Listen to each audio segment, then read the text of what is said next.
Turn 8. The bloodiest of turns on the bloodiest of numbers.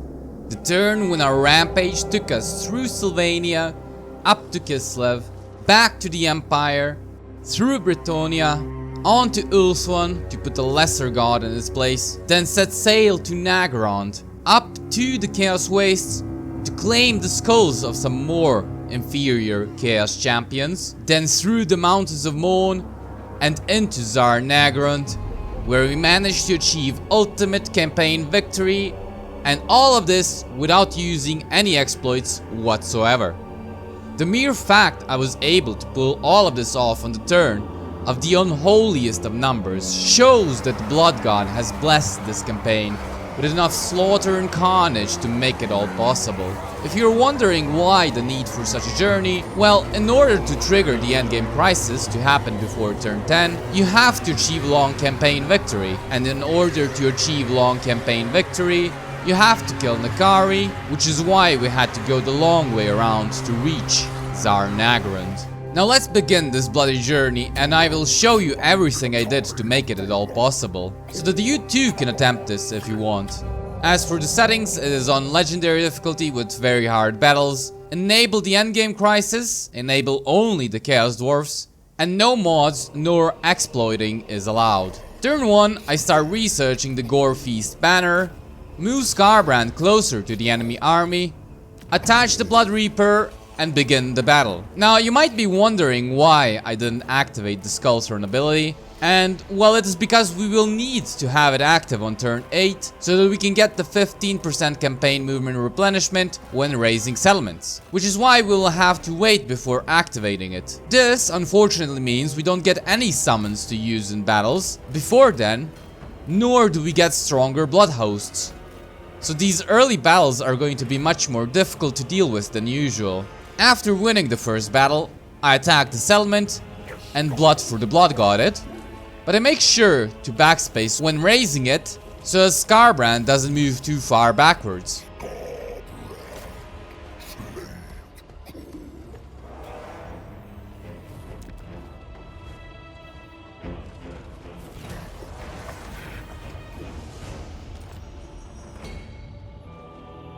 I force march Skarbrand towards Malagor and end the turn.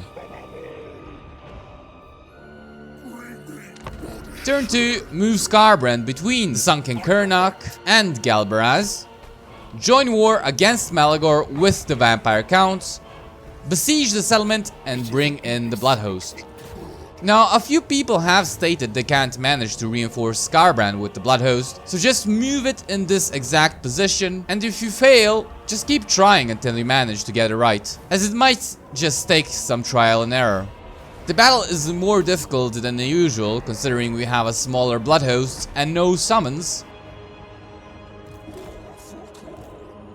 but we still win it in a decisive manner. Blood for the blood god, the settlement, move towards Galbaraz, start recruiting 3 bloodletters, and end the turn.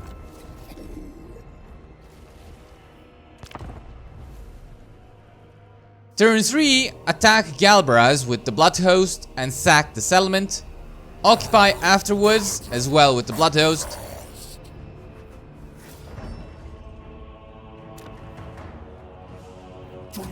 Move Skarbrand towards Dragonhorn Mines, recruit 3 more bloodletters, and end the turn. Turn 4, force march towards Dragonhorn Mines, and use Eternal War on Skarbrand to regain movement. Go out of force march, declare war on Wurzag, and attack the Dragonhorn Mines. But I make sure not to kill the generals, as they will come in handy afterwards. I blood for the blood god, the settlement,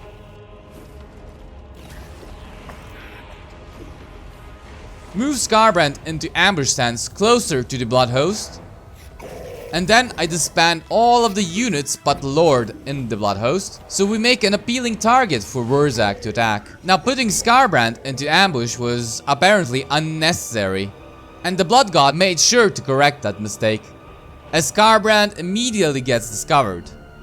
Wurzag, however, still makes the attack on the blood host I set up as bait, But instead of chasing it down and killing it, he goes for Skarbrand, which I honestly didn't see coming, but this definitely works in my favor.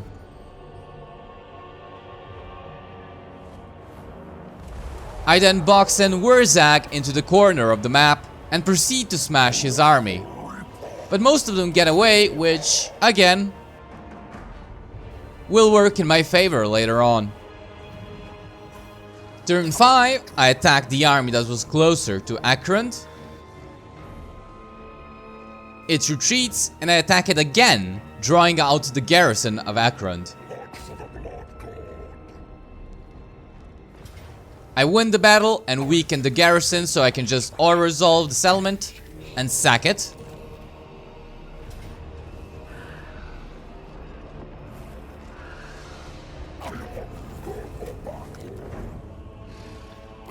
I put Skarbrand into ambush stance again and force march the Bloodhost within his range. And the turn, and over the end turn, Wurzag makes the attack on the Bloodhost.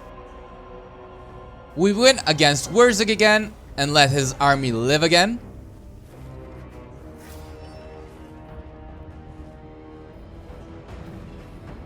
The AI moves some armies to colonize the ruin I left, which, as we all know, the AI definitely doesn't prioritize occupying ruins. But this lets me get some much needed experience for Skarbrand. Turn 6, I sack Naggarond again, kill whatever remains of Wurzag's army, and finally use the Skull Throne ability.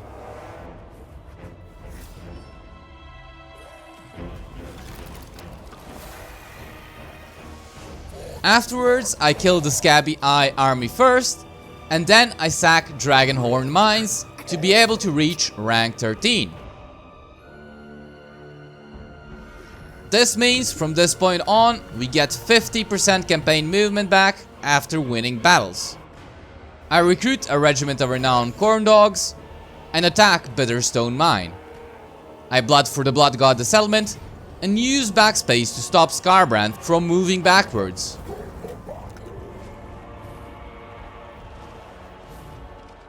I wage war on the ogres and attack and win the army 2 times.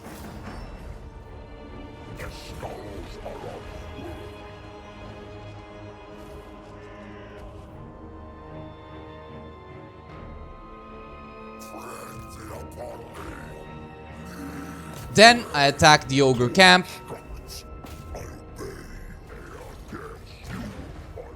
Force march towards Iron Rock and end the turn. Turn 7, I go between Iron Rock and the Greenskin settlement, wage war on the rats and sack Iron Rock.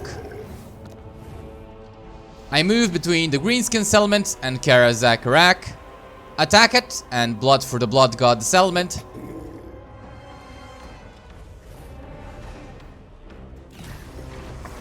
Then I go between Varenka Hills and Akendorf, attack and raise Varenka Hills.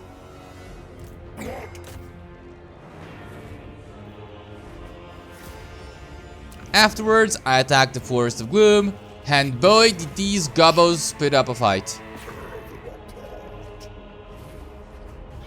But after I win the battle, I sack the settlement. Then I position myself between Akendorf and Grandstad, and by this point I have enough skill points to complete my blue line and get another 5% campaign movement range. I also got very lucky this campaign and didn't have to charge my Winds of Magic, so after we sack Akendorf, over the end turn I will get another 4% campaign movement from having high Winds of Magic. And while this might seem insignificant, there will come a point on turn 8 when we will only be able to continue the rampage because we have these 9 extra campaign movement. I then recruit some Khorne warriors and we end the turn for the last time.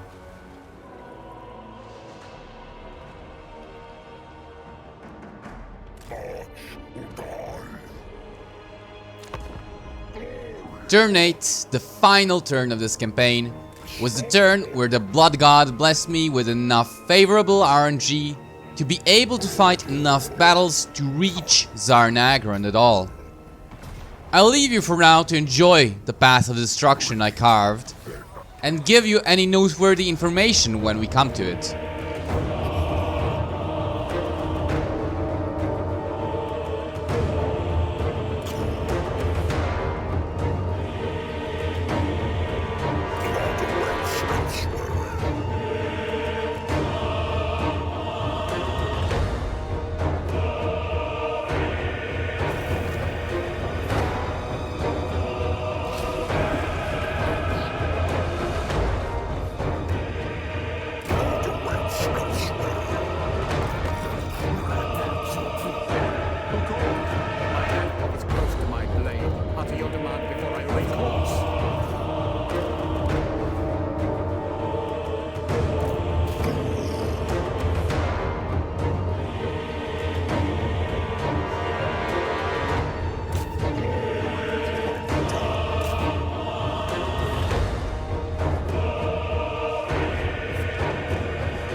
Now I really love this situation at the Gryphon Wood, where the ogres positioned themselves perfectly to raid.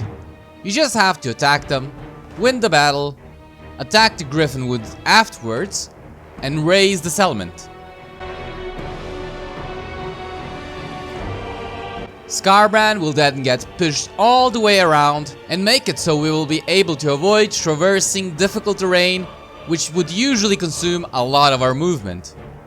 I go between Kappelberg and Benchhafen, and here I actually spent a lot of time trying to figure out a way how I can go through Kislev and come back into the Empire. And you might be wondering why. Now you might be wondering why I would want to do this. And well, this is simply because we have to fight and win as many battles as we can before we reach Bretonnia, so that we can spread enough Khorne corruption to be able to activate Call to Battle and gain the 50% extra campaign movement. So after raising Kappelberg, I need to go to this exact spot.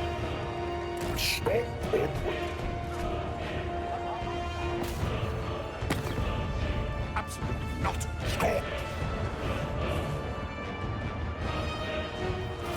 Sack Benchhafen, move next to Svastra,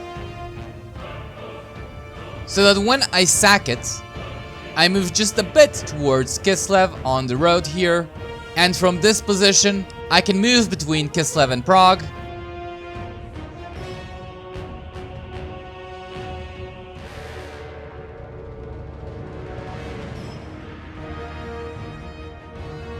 And and attack Kislev, and after raising it, I'm just able to reach Prague.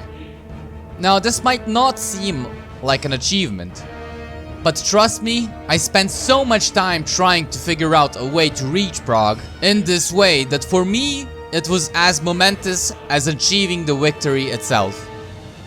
But after being able to reach Prague, I am greeted by a very lovely gift in the form of 10% more HP for Skarbrand, and just continue on with the slaughter.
I make a detour to raise the capital of a Slaaneshi harlot.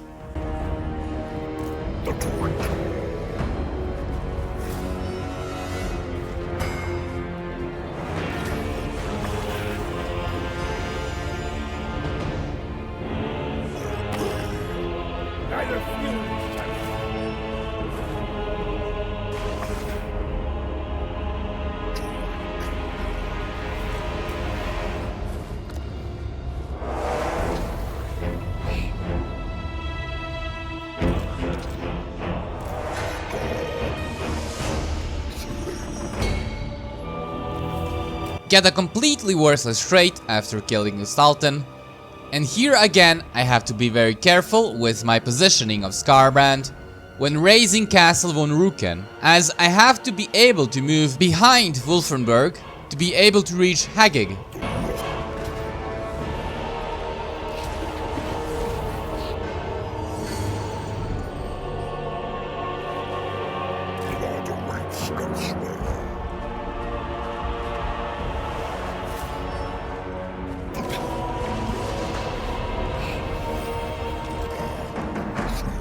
At Hagig, again I have to position perfectly in order for Skarbrand to get pushed across the river after raising the settlement. But Festus spited me before I departed and gave me a plague which will follow me to the finish line. Luckily for me, however, it was not one that will lower my campaign movement range. And here, this whole campaign wouldn't be possible if it weren't for 4 armies on the map. The first one is Mr. Luther over here, who allowed me to use him as a stepping stone to reach Krugenheim, from where I was able to continue my path of destruction and go further into the Empire.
Finally, after raising Altdorf, I have spread enough Khorne corruption to be able to use Call of Battle. And now we can begin our pilgrimage of slaughter in earnest.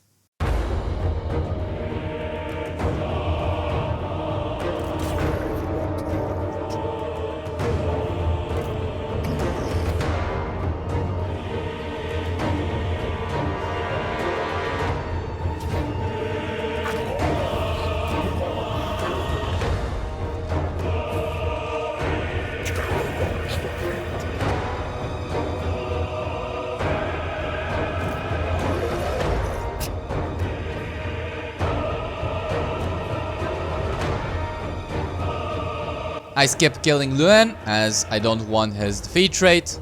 Further, stranger. To this.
Here, if you are unaware, you can reach the shores of Ulthuan by attacking and raising Lyonesse from this exact position.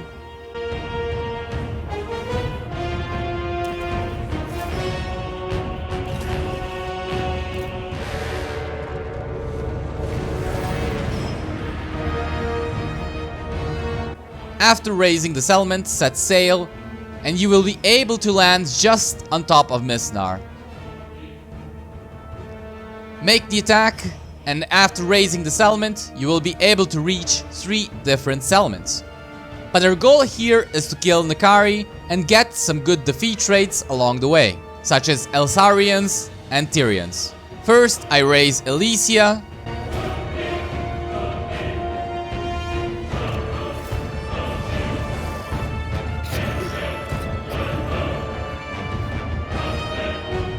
Then I claim Nakari's skull.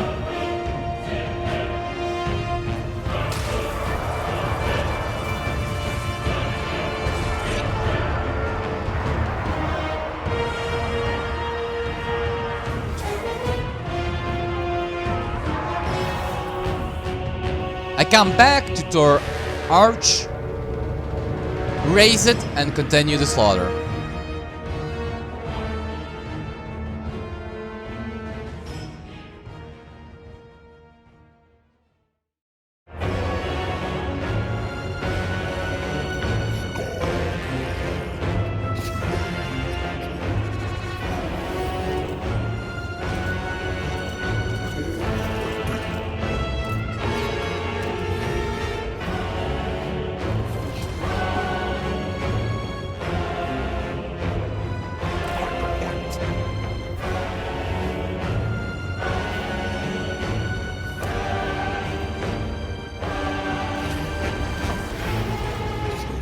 Here I find Elsarion with his very juicy trait of 15% missile resistance.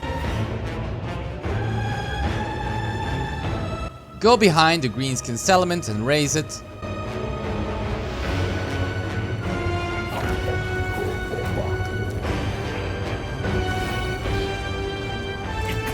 Afterwards, I find out where Tyrion is hiding, so I want to get his defeat rate, as +2 melee attack for the entire army would be very nice to have.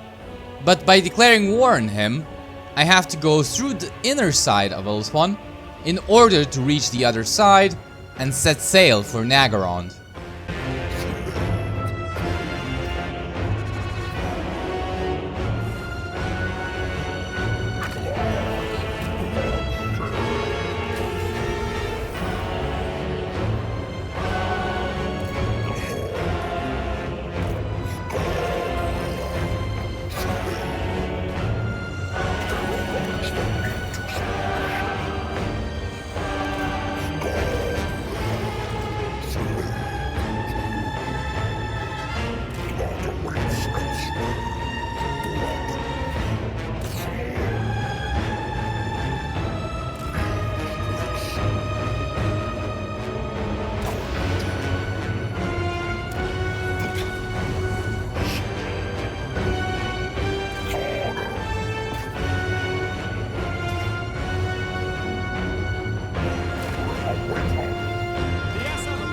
Here I avoid Alariel as I don't want her defeat rate.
Now when I reached Lothern, I wanted to make Skarbrand even stronger, as there were a few defeat traits left I could get, and I wanted to give him Ways Through Gore trait, which would give him 20% more health, so I started killing my own units, which is why you will sometimes see me get a Pyrrhic victory, but sadly, in the end, I wasn't even able to get 5% bonus out for him.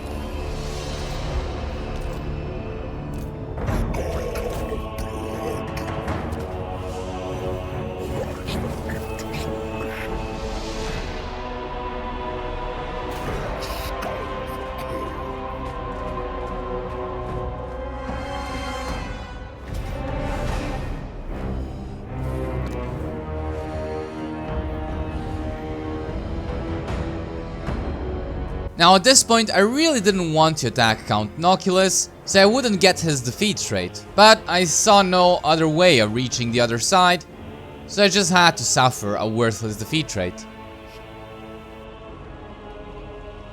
Seek you slaughters of despoilment. There is no time for.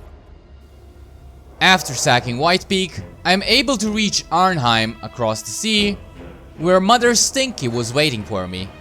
And boy oh boy, Skarbrand never came closer to dying than in this battle. And this is all because Mother Stinky gave her entire army magic attacks. So I just barely managed to pull through.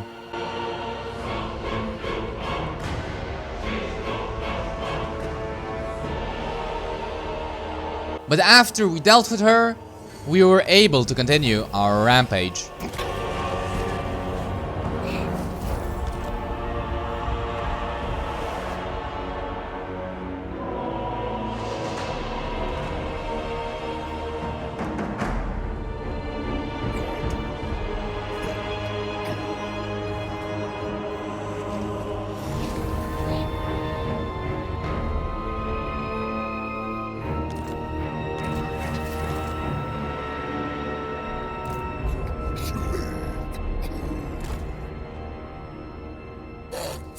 blood god!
Stop!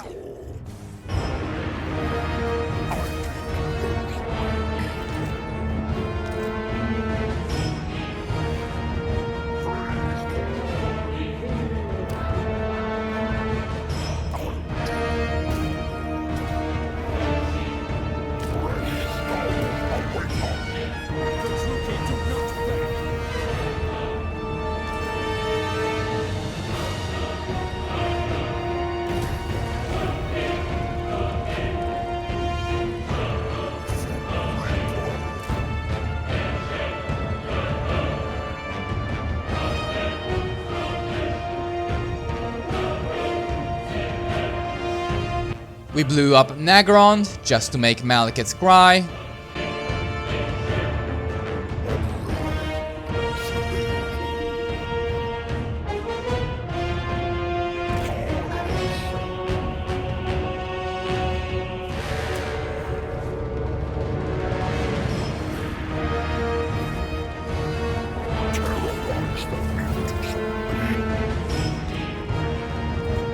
Smashed Valkia to show what a real champion of the Blood God looks like.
We'll pay for this.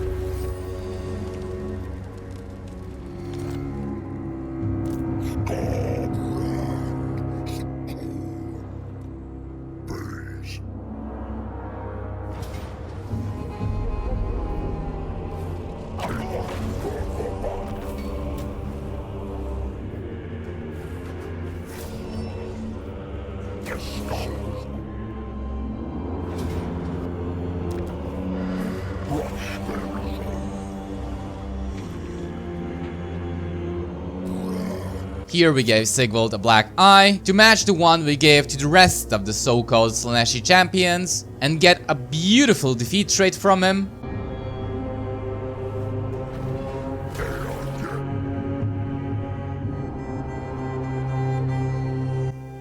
But here, unfortunately, we can't reach the next settlement. So we have to use a battle I have been saving up for just such an occasion. The battle for slaughter and carnage. Slay any lesser servants of the blood god that challenges.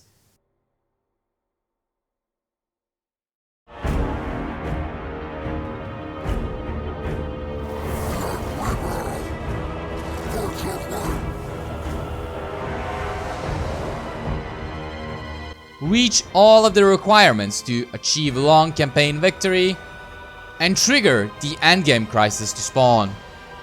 So from here, we just have to reach Zharr-Naggrund and raise every settlement in that province.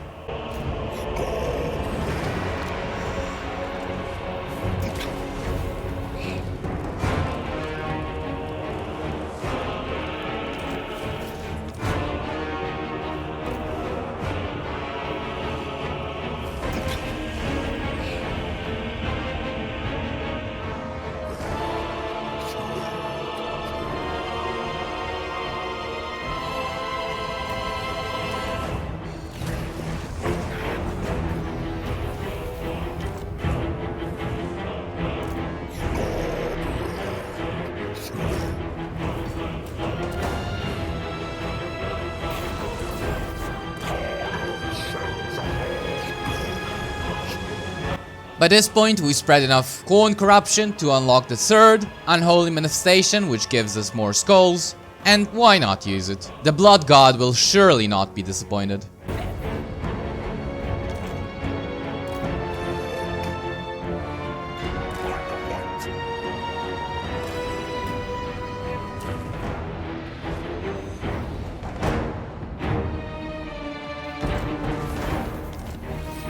Unfortunately, we have reached our traits limit, so even though we kill Malice, we don't get his defeat trait.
Now remember how I said there were 4 armies on the map, without which this would all be impossible? This right here is the second of those armies.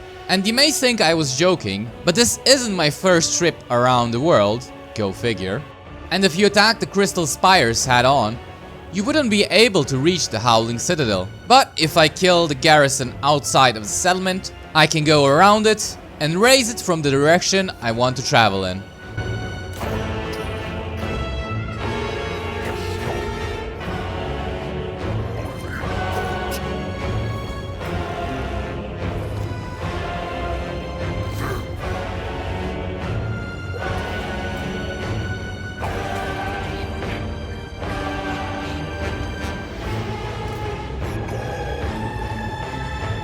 Slay Boris.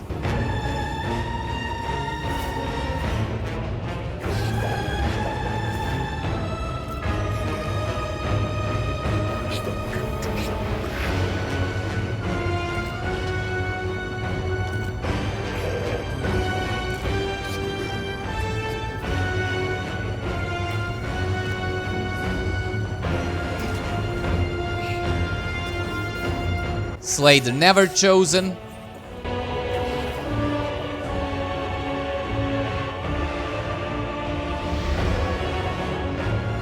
declare war on more slashy factions, bash their heads in and claim their skulls. And here you will witness the third and fourth army that were essential for this campaign. The third one being the one force march in between settlements, and the fourth one being the one in front of the Bleeding Spire. Now why this last one was essential is because after raising the Bleeding Spire, I wouldn't have enough movement to reach the next settlement. So I lightning strike the settlement to let the army live, and then use it as a stepping stone to reach the Gallow Tree.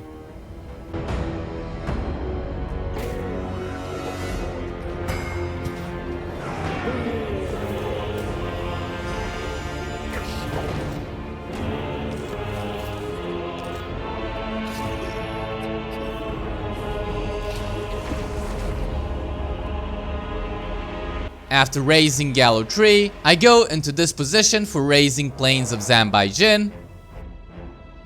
So I just barely have the movement to reach the next settlement.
And finally, we have reached Zharr-Naggrund.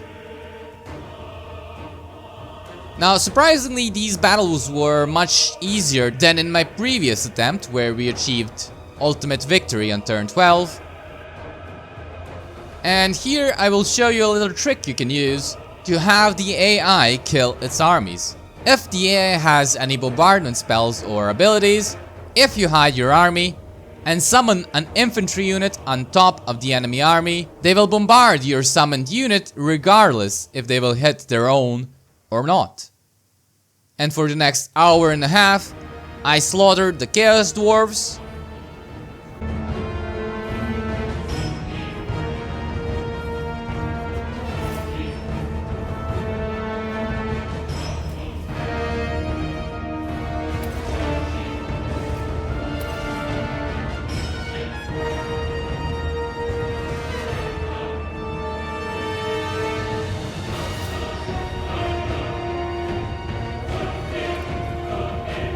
raised Zharr-Naggrund,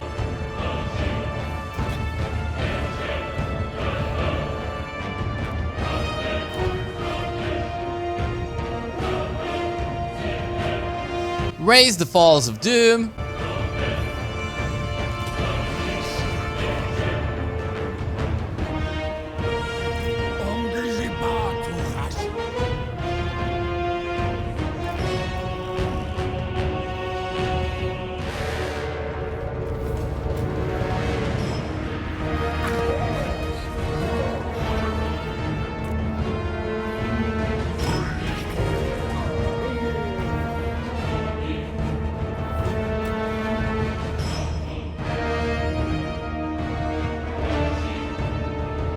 And to be completely honest with you, after I had killed all of their armies, raised the 2 settlements, when I was supposed to occupy the Vale of Woe, I thought I would have to wait another turn to achieve victory.